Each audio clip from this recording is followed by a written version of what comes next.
नमस्कार दोस्तों, हमारे यूट्यूब चैनल में एक बार फिर आपका स्वागत है। आज मैं आपके लिए खेल से संबंधित एक बहुत ही महत्वपूर्ण वीडियो लेकर आया हूं। आपने एग्जाम में अक्सर कर देखा होगा, खेल से संबंधित जो शब्द हैं वो एग्जाम में पूछे जाते हैं कि ये शब्द किस खेल से संबंधित है। तो ये बहुत ही ज़्यादा इंपॉर्टेंट है किसी भी एग्ज़ाम के लिए।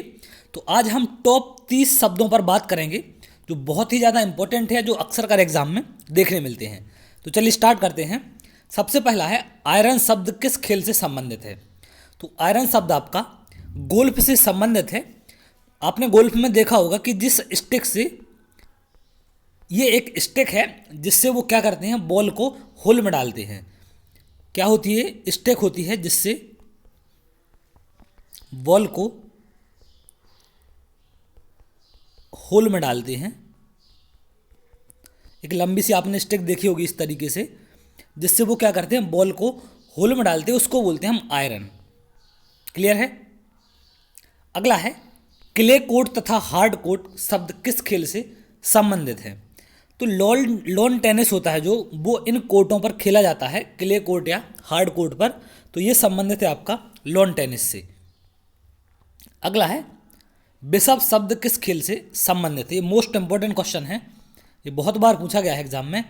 तो बिशप शब्द आपका किस खेल से संबंधित होता है। ये शतरंज से संबंधित है आपका बिशप। अगला है चाइनामैन शब्द किस खेल से संबंधित है। तो ये भी बहुत बार एग्जाम में देखने को मिलता है। तो चाइनामैन किससे संबंधित है, क्रिकेट से संबंधित शब्द है। ये लेफ्ट आर्म बॉलर होता है, एक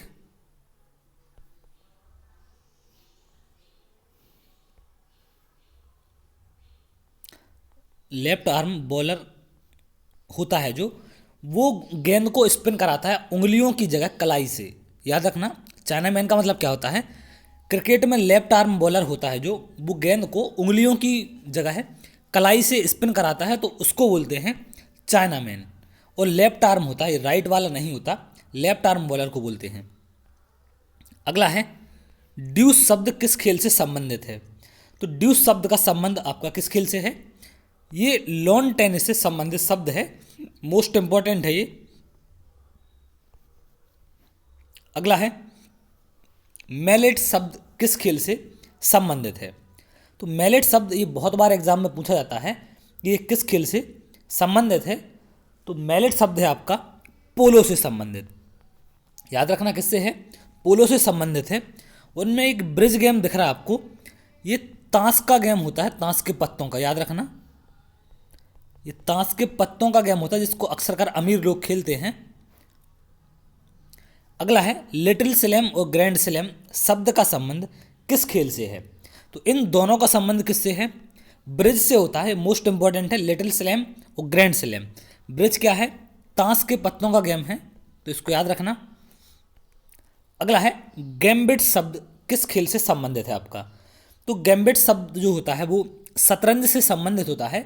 जैसे ही शतरंज की शुरुआत होती है तो उसको गैम्बिट कहा जाता है। शुरुआती खेल को क्या कहते हैं, शुरुआत को क्या कहते हैं, गैम्बिट कहते हैं। शतरंज की जो शुरुआत होती है उसको गैम्बिट कहा जाता है। अगला है कैनन शब्द किस खेल से संबंधित है। तो कैनन शब्द किस खेल से संबंधित है आपका, ये है बिलियर्ड्स। मोस्ट इंपॉर्टेंट है, बिलियर्ड्स से संबंधित है। अगला है डबल फॉल्ट शब्द किस खेल से संबंधित है। ये बहुत बार एग्जाम में पूछा गया है, डबल फॉल्ट इंपॉर्टेंट है। तो डबल फॉल्ट शब्द आपका किस खेल से है, ये टेनिस से संबंधित शब्द है। जब जैसे वो टेनिस वाले आपने देखे होंगे सर्विस देते हैं, मतलब स्टार्टिंग होती है खेल की तो सर्विस करते हैं। तो ये डबल फॉल्ट का मतलब होता है लगातार दो बार सर्विस, जब लगातार क्या होता है, दो बार सर्विस फॉल्ट हो जाए या फेल हो जाए। लगातार सर्विस दो बार फेल हो जाए या फॉल्ट हो जाए तो उसको कहा जाता है डबल फॉल्ट टेनिस में। अगला है एसेज शब्द किस खेल से संबंधित है। बहुत इंपॉर्टेंट है, सुना बहुत से लोगों ने ऐसे शब्द को होगा। तो ये किस खेल से संबंधित है, ये भी शायद बहुत से लोगों को पता होगा कि ये क्रिकेट से संबंधित है। लेकिन ये है क्या, इंपॉर्टेंट बात ये है कि ये है क्या। ऐसे शब्द क्रिकेट से संबंधित है, लेकिन ये क्या है, याद रखना। इंग्लैंड और ऑस्ट्रेलिया, इन दोनों के बीच एक टेस्ट सीरीज खेली जाती है, उसको बोलते हैं एसेज। इंग्लैंड वर्सेस ऑस्ट्रेलिया के बीच टेस्ट सीरीज को बोलते हैं एसेज। क्लियर है? तो इंग्लैंड और ऑस्ट्रेलिया के बीच की जो टेस्ट सीरीज है उसको क्या बोला जाता है? एसेज बोला जाता है। तो ये किससे संबंधित है? आपका क्रिकेट से संबंधित है। अगला है नॉकआउट शब्द किस खेल से संबंधित है? तो नॉकआउट जो शब्द होता है आपका, ये होता है मुक्केबाजी से संबंधित। आप देखते हैं मुक्केबाजी में जब कोई नीचे गिर जाता है तो 10 तक काउंटिंग चलती है। तो अगर वो 10 तक काउंटिंग में वापस से खड़ा हो जाता है तब तो गेम फिर से रिस्टार्ट होता है, अदरवाइज वो हार जाता है। तो नॉकआउट उसी को बोलते हैं 10 तक जो काउंटिंग होती है। तो 10 तक काउंटिंग में अगर वो खड़ा हो गया तब तो ठीक है, अदरवाइज नॉकआउट में आउट माना जाएगा और मैच को वो हार जाएगा। क्लियर है? अगला है बटरफ्लाई स्ट्रोक शब्द किससे संबंधित है? ये बहुत इंपॉर्टेंट है। तो बटरफ्लाई आपका तैराकी से संबंधित होता है। इसमें जो तैराक होता है वो दोनों हाथों से एक साथ क्या करता है? वो दोनों हाथों से एक साथ चलाकर आगे बढ़ता है। दोनों हाथों को एक साथ चलाता है और चेस्ट के उस पर तैरता है, तो उसको बोलते हैं बटरफ्लाई स्ट्रोक। अगला है निम्न में से किस खेल में हैट्रिक शब्द नहीं है? क्या बोल रहा क्वेश्चन? हैट्रिक शब्द नहीं है। तो क्रिकेट में होता है, हॉकी में होता है, फुटबॉल में होता है। लॉन टेनिस एक ऐसा है जिसमें आपका हैट्रिक शब्द नहीं होता है। क्लियर है? इन तीनों में होता है हैट्रिक शब्द, लेकिन लॉन टेनिस में ये नहीं होता है। अगला है मोस्ट इंपॉर्टेंट है, किस खेल में बुल्स आई शब्द का प्रयोग किया जाता है? तो बहुत इंपॉर्टेंट है। बुल्स आई का जो संबंध होता है ये किस खेल से होता है? ये होता है आपका शूटिंग से। अब शूटिंग में ये बुल्स आई होता क्या है? मोस्ट इंपॉर्टेंट ये है। तो जैसे आप देखते होंगे जब शूटिंग में वो निशाना लगाते हैं तो जो सामने टारगेट होता है या जो लक्ष्य होता है उसको बोलते हैं, किसको बोलते हैं? ये जो लक्ष्य होता है, टारगेट होता है, टारगेट को बोला जाता है बुल्स आई, और ये शूटिंग से संबंधित है आपका। अगला है गुगली शब्द का संबंध किस खेल से है? ये तो लगभग सभी ने सुना होगा। जो गुगली शब्द हमारा वो किससे है? क्रिकेट से संबंधित शब्द है। बॉल गुगली कराते हैं बॉलर। अगला है क्यू किस खेल से संबंधित है? तो ये भी लगभग सभी को पता होगा इसका। जो क्यू है वो किस खेल से है? बिलियर्ड्स।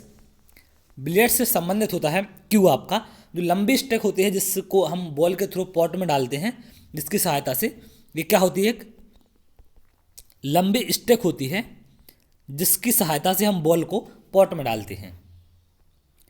अगला है टी, पुट, कैडी आदि शब्द किस खेल से संबंधित हैं? तो ये सारे शब्द आपके गोल्फ से संबंधित हैं, इनको याद रखना। तीनों शब्द टी, पुट और कैडी ये तीनों गोल्फ से संबंधित आपके शब्द हैं।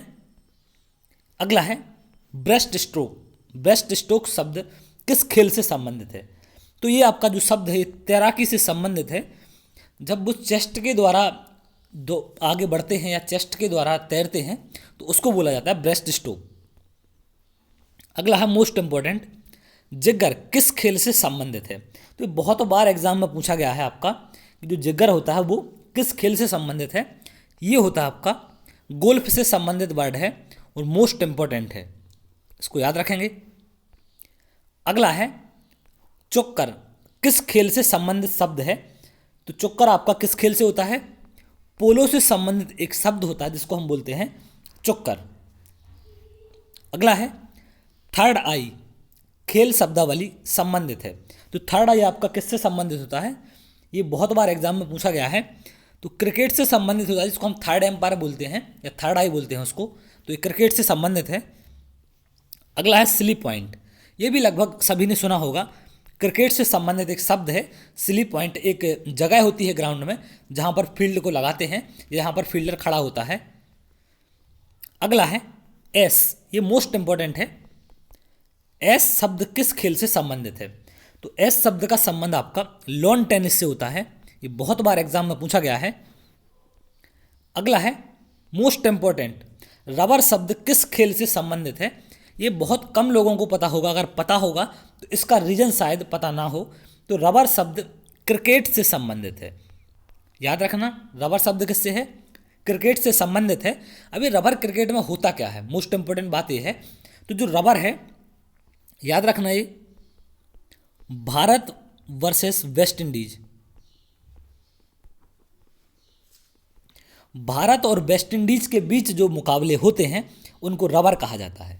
याद रखना, भारत वर्सेस वेस्ट इंडीज के बीच जो भी मुकाबले आपके होते हैं उनको क्या कहते हैं? रबर कहते हैं। और अगर सीरीज जीती जाती है भारत वेस्ट इंडीज के बीच तो उसको बोलते हैं कि रबर जीत ली। क्लियर है? अगला है लव, निम्नलिखित में से किस खेल से संबंधित है आपका? तो ये पॉइंट लगभग सभी ने सुना होगा कि जो लव होता है वो क्या होता है? लव होता है आपका टेनिस से संबंधित। अभी है क्या टेनिस में? जब खेल की शुरुआत होती है, आपने देखा होगा कि खेल की शुरुआत में स्कोर क्या होता है? 0-0 होता है। तो इस स्कोर को 0-0 को ही कहते हैं, 0 को लव बोलते हैं। उसमें टेनिस में जो 0-0 होता है उसको बोला जाता है लव। लव क्लियर है?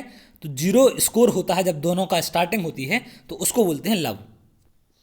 अगला है निम्नलिखित खेलों में से किससे स्मैश संबंधित है? तो स्मैश का संबंध किससे होता है? ये बहुत इंपॉर्टेंट क्वेश्चन है। तो ये होता है आपका वॉलीबॉल से। वॉलीबॉल में एक प्लेयर होता है जो बाकी प्लेयरों से एक अलग ड्रेस पहनता है और वो मुख्यतः उसका काम क्या होता है? एक मतलब सेफ जोन में खेलता है। तो ये बहुत इंपॉर्टेंट क्वेश्चन है। अगला है बोनस लाइन। बोनस लाइन किस खेल में अंकित होती है? तो बोनस लाइन होती है आपकी कबड्डी में। इसको याद रखेंगे। आपने कबड्डी का जो ग्राउंड देखा होगा, कुछ ऐसे होता है, एक सेंटर लाइन होती है बीच में और इस तरीके से लाइन होती है। क्लियर है? तो ये टच लाइन होती है एक। तो ये जो पीछे वाली लाइन है ये क्या कहलाती है आपकी? इस लाइन को बोलते हैं बोनस लाइन, पीछे वाली लाइन को। क्लियर है? यहाँ सब प्लेयर खड़े होते हैं, इस बीच में यहाँ पर प्लेयर होते हैं। तो ये जो पीछे वाली लाइन होती है आपकी, ये वाली, इस लाइन को क्या कहते हैं? हम बोनस लाइन कहते हैं। ये सेंटर लाइन होती है बीच वाली। अगला है लिब्रो शब्द का संबंध किस खेल से है? तो बहुत इंपॉर्टेंट शब्द है लिब्रो।